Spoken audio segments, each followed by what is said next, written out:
last May, it was reported that Israel's Mossad intelligence agency had captured and interrogated an official of the Islamic Revolutionary Guards Corps in Iranian territory, and a video was disseminated of the IRGC agent admitting it planned terror attacks against Israelis abroad. Now, that story was neither confirmed nor denied by official sources. Now, the Iranian opposition media outlet Iran International has reported on a second senior IRGC operative also being captured by the Mossad within Iran. And again, there's been a video released of his supposed confession, in this case, smuggling weapons to Iran-linked groups abroad.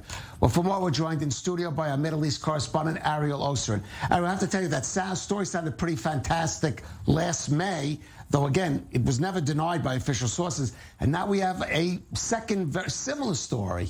Look, having video verification helps, even though the videos themselves cannot be independently verified. But we're talking about a report, as you mentioned, on Iran International. They're a London-based opposition news channel. Now, this is based on, the information is based on a teaser they gave for a report that will be aired later tonight, actually in pretty much a few minutes from now. The report quotes, the report says that, quote, a senior IRGC official named Yadola Khedmati, not a lot is known about him. He was apprehended and interrogated by Mossad agents in Iranian territory.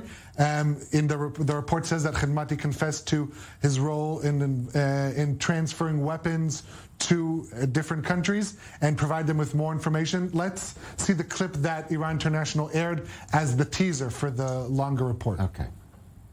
Mr. Narawi is my commander. You said that Mr. Narawi is active in delivering weapons, drones, and missiles from the logistics department to the IRGC to the neighboring countries, Hezbollah, Syria.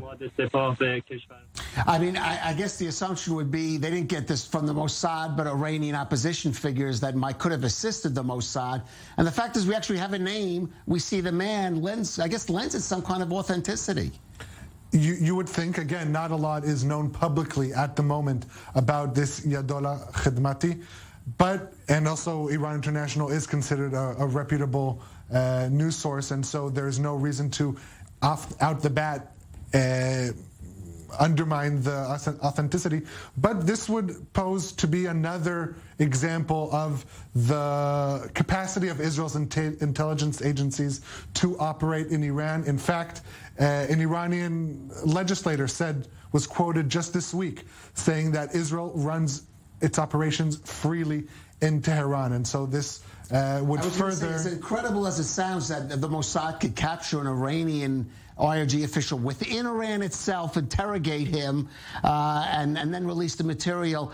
We've seen the Mossad allegedly carry out some very complex operations within Iran. This would be the second incident of its kind, but if we want to look at who is conducting this, it's most likely not as you would call blue and white forces on the ground, not Israeli officials. Right. If we learn from the interview that the former chief of the Mossad gave to Israeli media a while back, he said that you don't have Israeli officials, Israeli forces operating on the ground. They use local or external who manage to make their way in. Either way, this is considered a blow to Iran's internal intelligence agencies.